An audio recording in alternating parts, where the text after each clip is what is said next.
Good. All right, let's go. Let's start how we did yesterday. Mike Justin wasn't gonna tell nobody. You can't be doing that though.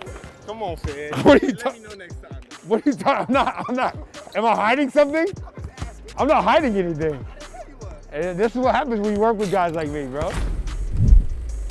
LaMelo's great. Like, there's not a room that he walks in, and at times that you may not even be in the same room as him, but you hear him, that's not lit up with his personality. He's got a big personality, one that everyone gravitates towards. He wants to be a part of it. He wants to be part of the team. He ends up kind of being the center of attention just because his personality is so big. The Hornets are going to have to play for the first time this season without their all-everything rookie. LaMelo Ball is out indefinitely. So it's just one of those freak accidents that ended the potential Rookie of the Year campaign for one LaMelo Ball. It's really unfortunate. LaMelo Ball had been spectacular in this rookie season. I mean, he made the Hornets a team you wanted to watch every night.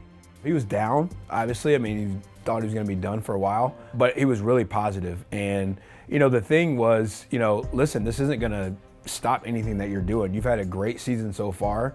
Regardless of what happens, whether you come back or not, just continue to work on the things that you can. We'll get the wrist better. We'll work on the wrist and your shooting, getting your shooting back, and everything will be okay. And he's a mentally tough kid already. When you went down with the injury originally, did you think your season was done? Nah, I don't never think like that. I don't know. Even if it was, I don't know. I ain't never think that though. When he got the cast off, we were able to slowly progress and do more things with the right hand. It started honestly with just like touching the ball and feeling the ball, just because of the lack of mobility in his wrist, because it was in a cast for a while. The athletic trainers and everyone in the performance staff has been working on the mobility in the wrist, and then we just do the same on the court. The nice part about this is there's images and studies that we can get to kind of show that things are healed. I mean, that's been, you know, check mark one, and then after that it's more of, you know, the mental piece of recovering from an injury like this, or any injury, whether it's, you know, an ankle sprain or a major fracture like this that requires surgery. I think the biggest thing for us is, you know, what's too soon, what's not too soon. I think, you know, if it requires surgery, I think the biggest thing for us is, you know, what's too soon, what's not too soon. I think, you know, if we look at our world, everything's very aggressive and, you know, very time condensed compared to the general population. We're still all working together for one common goal, is to make sure the player has the best outcome. So I sat down with Joe. Joe kind of gave me an overview of kind of the injury and what the process was going to be for him to really loosen it up to be able to play. And that was really good knowledge going in, to say like he's healed, you know, his wrist is healed. It's just going to be about pain tolerance and you know, flexibility in his wrist. I just want to make sure it's not hurting when you're shooting. Yeah, okay, all right. Yeah.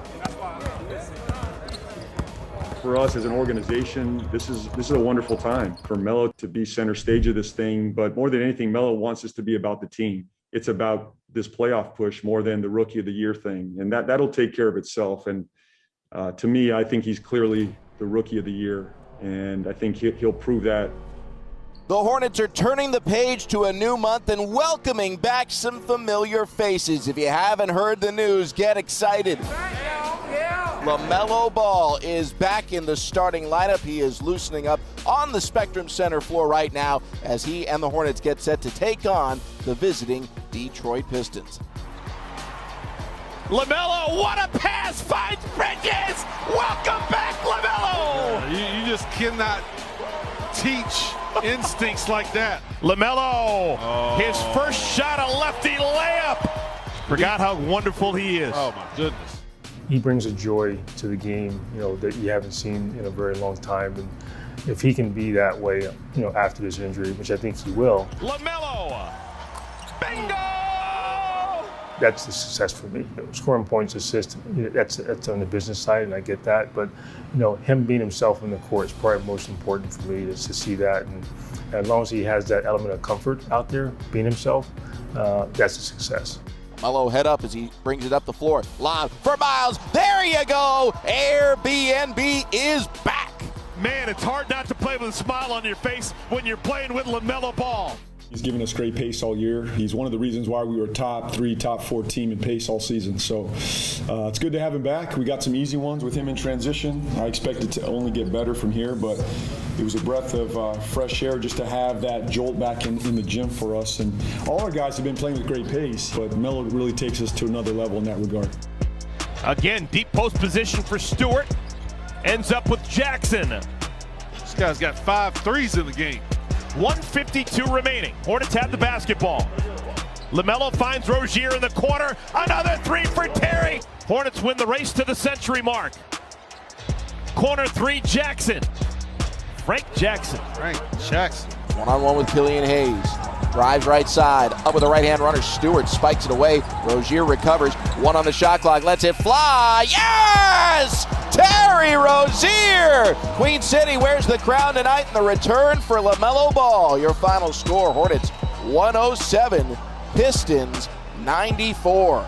It's been 6 weeks since you've last played in a game and you just picked up where you left off. So how's your wrist? How are you feeling? Yeah, it's feeling good. I mean, still trying to keep the heat on it and stuff, just keep it moving. But overall, yeah, it felt good. I mean, just playing, waking up today, everything felt great for real. It still feel like I'm in a dream. I mean, even when I was on the court, you feel like I was out here. So still just living in a dream, I guess. But that's every day for me. It was cool because one of our first conversations we had on the court was talking about how efficient he needs to be in the NBA and how we need to focus on his efficiency because he has all this talent, but we have to make sure that it's working well for the team. He's got natural ability that, I mean, I could spend years with him that I would never be able, or years with anyone else that I would never be able to teach. Just his instincts, things he can do around the rim, the way that he can put the ball in the hole, passes that he sees, his defensive instincts. Lob play, Ball swipes it, steals it to Rozier. 3-on-1 Rozier to McDaniels for the throwdown. The bravura of LaMelo Ball. All these things that are just natural to him, and I'm sure there's a lot of credit to people who have worked with him, you know, since he's grown up. Melo. Yeah. I said to tell my dad to give him the phone, to my mom his phone. Lonzo said he sent you the little Zoom link too. If she don't find her phone, and then you could just do it on your phone too. Let's get into this game of LaMelo or Lonzo. And these are some fun questions. What scared you more when they had their driver's permits? Lonzo or LaMelo? Lonzo. What? How? Hey man, she said Lonzo. It's kind of like, you know, the reason why you do this job is because, one, you're around young people who are jovial, and it makes it a lot more fun. And, you know, there's, you know, he's just a kid. And, you know, we have to, you know, remember that sometimes too, that, yeah, there's a huge responsibility on his shoulders, but, you know, again, he's still a kid. LaMelo Ball, gorgeous move. Yeah. He can do things that the average human being and really the average NBA player can't do even with his left hand. LaMelo with the left hand. So there were constant challenges that we worked through on a day-to-day basis to try to get his left hand better, so that, you know, when he has both hands, like, he's using his left hand close to as effectively as possible to his right hand. I think LaMelo is a culture changer. I think LaMelo makes everyone better around him. LaMelo's special.